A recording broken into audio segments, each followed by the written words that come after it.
Hello, it's Professor Vargas. I just wanted to make sure that my writing course 301, I believe it is, or I think it's 301 or 302. Anyway, I wanted to make sure that you guys were aware of how to use Blackboard in my course. So I'm going to share my screen. And here you can see Blackboard. We have course modules, which is located under course materials. Here are announcements that I will make. Here is our flip grid, so that you can access the topics that we're talking about in class. And here are course modules.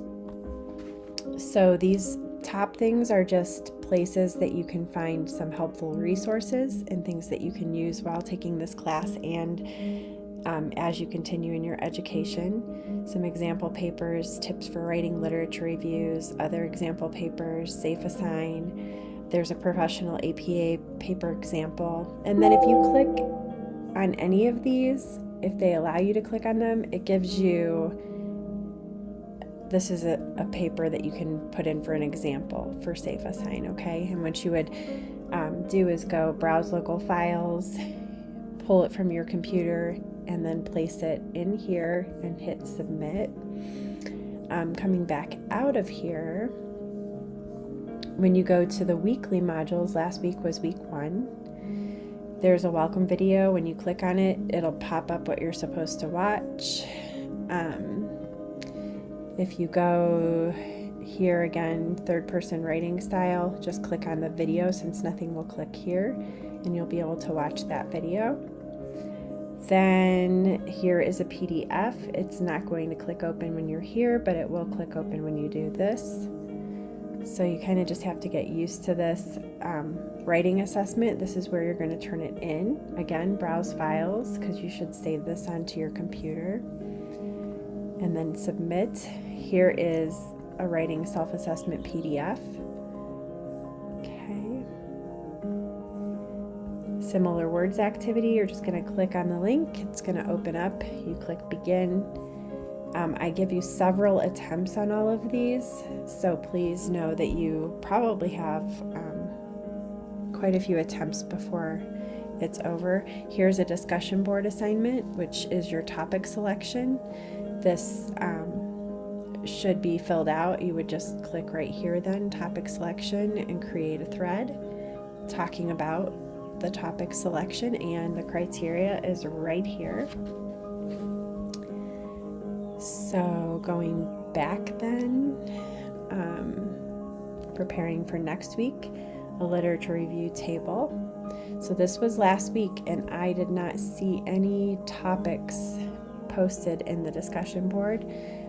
Right here, it would tell us how many posts there were, and nobody has done that one yet. So that needs to be addressed, please. Back to the course modules, week 2 is where we're at right now. So if you click on that, how to conduct a library search. So there's a video Dr. Riley Sandoval created to help you with that. Types of studies, here's the presentation, a PowerPoint that talks about the different types of studies. So this really is online, meaning you're not attending class to learn this information, so you're going to want to scroll down step by step and make sure you're trying to click on every piece of information so that you don't miss anything. Here's another video. Okay, so your learning portions are really happening here in these videos and in examples and things that are posted. Here's a Purdue OWL, quoting, paraphrasing, and summarizing. You can read through this to learn. Here's an activity. Again, you click on it, open it up, click begin. You'll have several attempts again. A workshop 2 quiz, click on it, click begin.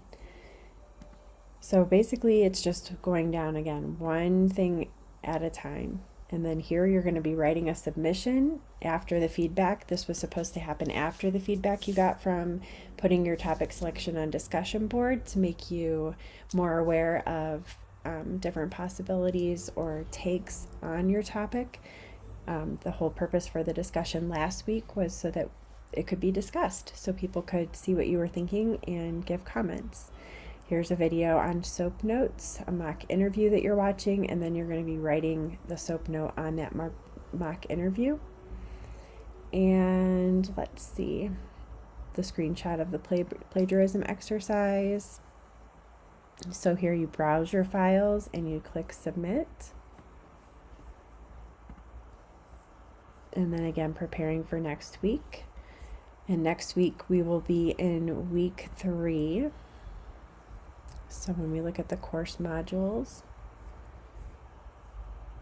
everything is basically due on the Friday of the week that it begins. So week 3 will be May 25th.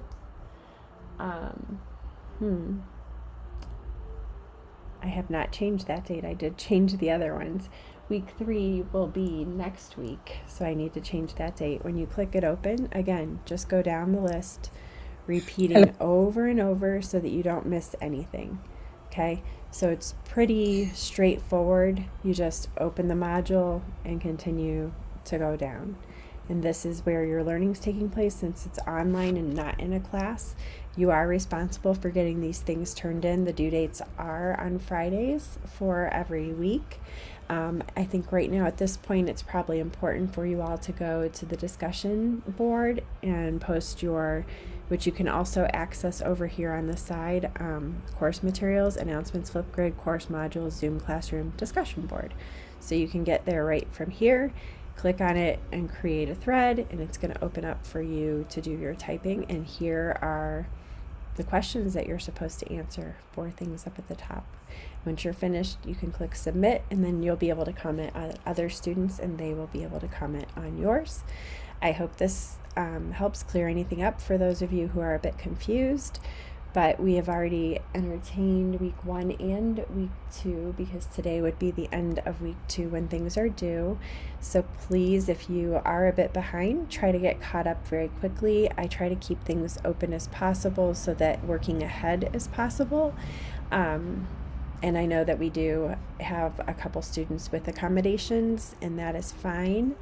But also accommodations, you still need to communicate with professors to let them know if you're going to be using those accommodations. All right. I hope you guys have a beautiful weekend. Bye-bye.